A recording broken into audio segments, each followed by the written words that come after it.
Alright, what is going on, guys? Back with a fight breakdown for the first time in a long time. Got Brendan Allen taking on Jacob Malkoun at UFC 275. Little update though, obviously haven't made a video in a while. It's because I got a new job. The last year was really about securing the bag. I'm an editor of a blog. I have my blog too, Reality Circuit, and we just hired a new team. We've been getting stuff rolling on that, but I'm still mostly focused on my other blog. I say that just on the day to day, but I do have time to do these now. And again, it all just comes down to if I don't have the time to be doing fight tape, I'm not going to be giving in depth picks. I don't want to be giving out analysis if it's not going to be solid. And I have been making some bets, over the last couple months because it's not like you forget anything. I haven't been making like the sizable wagers that I do when I'm watching tape, but again, it's just the value of tape is really just kind of affirmed for me over these last couple months. I've had a couple of fights where I've just made a small wager and I lose, and I'm just like, oh wow, I know if I watch fight tape. Perfect example is Andre Fiala versus Miguel Baeza. The second Baeza got chin checked, I was just like, man, I totally forgot about Baeza's suspect chin. So again, man, quality over quantity always, but we should be back in the zone here, 4 or 5 picks a week. I'm also gonna up the video uh quality in the next week. I want to do it this week, but you'll see what I mean. It's gonna be more than just recording my screen. So again, man, very excited to be back. Without yapping away for another 2 minutes, we'll just get right into it. We got Brendan Allen taking on Jacob Malkoun at middleweight. Allen's going to have a 2 inch reach advantage. He's 3 inches taller. They're about the same age. So I will start with Jacob Malkoun. Very impressive two-fight winning streak for Malkoun, and when you look back at it, just on the surface, you would just say, "Oh, he used his grappling.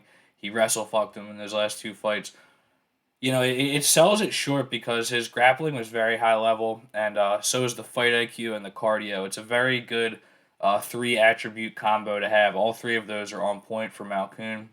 And against Al Hassan, he comes out with a very smart game plan, immediately looks to wrestle. Just all forward pressure in these last two fights from Malkoun. Just looking to get the takedown, pretty much just exclusively. And he shoots for oh no, wrong fight. Yeah, he has like no trouble taking down Al Hassan in that one. Honestly, took him down multiple times. Really broke him in the second round. Whenever Al Hassan would try to get up, he would just threaten this modified guillotine and keep him on the ground. Just get right back into side mount. He's got good ground and pound once he's on the ground. He's got that perfect mix of like stiff, damaging ground and pound, but he's not like overexerting himself. It's a good attribute to have. And again, the cardio is just insane. He'll just string these takedowns together, no problem. Looks like he can go another 2 rounds at the end of both of these 3 round fights, whereas his opponents are exhausted. Very good attribute to have. But then against AJ Dobson, guy I think's got some potential, especially on the feet. He was doing some things well in that one. Defends a couple early double leg attempts from Malkoun where he was fully lifted but was able to keep his balance. Very good from AJ Dobson to defend those, but again, just like the fight IQ and the grappling acumen comes in for Jacob Malkoun. He switches to a high single leg and starts just getting that takedown with ease. By the midway through the second round, Dobson looked really tired. Dobson honestly looked tired at the start of the second before he even got taken down. So we might have to see him work on his cardio. Again, I like what I've seen from AJ Dobson. I think he's got some potential, but yeah, another dominant win from Malkoun there. And again, man, it's like it's easy to just look back at those two fights and say, "Oh, he just grapple fucked him." But if you watch and you really break it down, he had some really high level grappling. Granted, favorable matchups both ways, but again, it was just high level. You can't discount the cardio. You can't discount how he had two really good, clean double leg attempts against Dobson, and then he immediately just switched to another type of takedown. That's very good to see. He didn't get discouraged after he was able to defend two good attempts. So, all this stuff can't be discounted. Again, I know it's a totally different matchup with Brendan Allen, who's a high level grappler himself, but yeah, he has had a lot of success with this just forward pressure, immediately work into the takedown, and then he's just been breaking his opponents, drowning them. Striking wise, he does have some boxing background. He's got a very nice jab. He does have some power in the pocket if he goes there. But he is heavy on his lead leg. He's very susceptible to low leg kicks, which Allen has. He also doesn't have very good head movement. And Against Phil Hawes, he just gets walked down and knocked out immediately. I think that was because just debut jitters. But this current iteration of Malkoun, pretty solid. Again, it's just styles make fights, so it'll be interesting to see how that holds up. But yeah, striking wise, I think I'd go to Allen. Although Malkoun's striking really starts to shine through once he's already mixed in the grappling. Like I said earlier, he's got good fight IQ, so he knows when to go to the striking when they're really just going to be expecting the takedown, and that's when he lands some of his best shots. So, yeah, solid two-fight winning streak for Malkoun here, just a huge measuring stick for him. And then Brendan Allen, so he already has, I believe, like nine, no, eight. This will be his ninth UFC fight. He debuted in 2019. He's 6-2, 7-2 if you count the Contender Series, and fought some solid names. Debut win over Kevin Holland. Granted, Kevin Holland, we know he struggles with the grapplers, but it's a good win nonetheless. Ground and pound knockout against Tom Breeze, solid win. Unanimous decision win against Kyle Dawkins, which was a very fun fight. That's one that you definitely want to go back and watch for this one because if you're looking to see how he did against somebody with high level grappling, granted, Dawkins more of a BJJ guy, it's a totally different style of grappling, but it was a back and forth fight. Allen managed to get out of some, inopportune positions on the ground, some key reversals. They were both fucked up.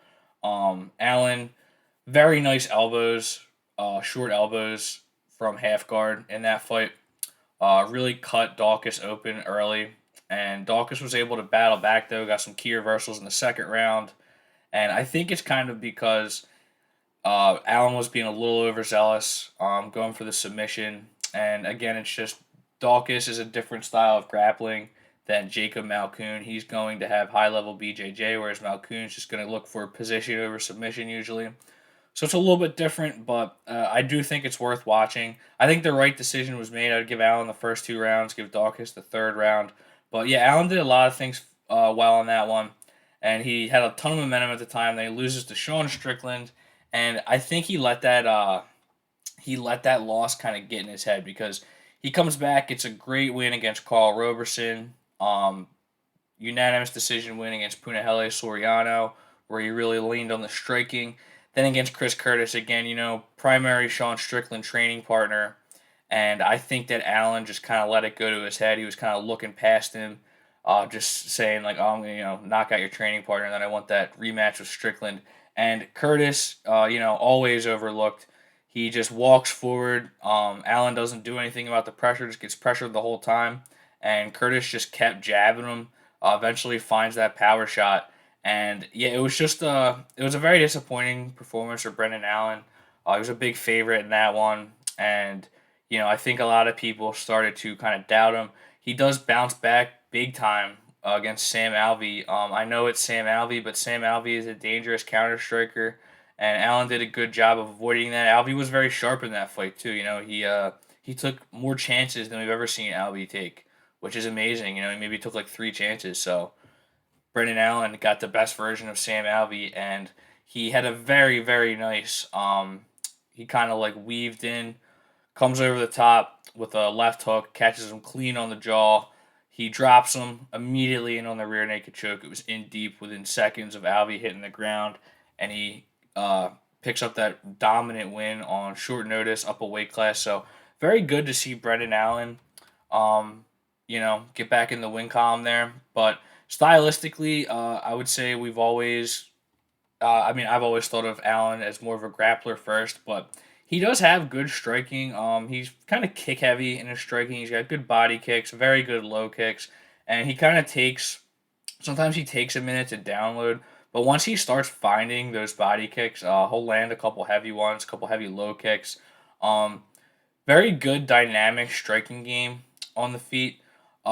Defense is a little so-so. He puts himself in dangerous positions on the feet and on the ground, kind of a lot. He goes to spinning shit when it's ill-advised, and I do in this fight. It's gonna be interesting to see if Malkoun game plans for the body kicks, tries to take him down off a body kick. I would love to see Brendan Allen just kind of use his movement, which I think is a little bit better than Malkoun's, or it's certainly better than Malkoun's, to just get that jab going. I think that the first like 2 minutes of this fight are gonna be enormous, but yeah, high level BJJ also. He's good at getting out of bad positions on the ground. but again, he also takes some chances sometimes and leaves himself in bad positions. Um, Again, very good grappler. It's just it's an interesting test because we haven't seen him go up against a whole lot of grapplers. You know, he's had some favorable matchups himself in the UFC, and he kind of fights to his competition. You know, Punahele Soriano, he leans on the striking more in that one. Doesn't necessarily take him down till later. Um, so there is layers to Allen's game.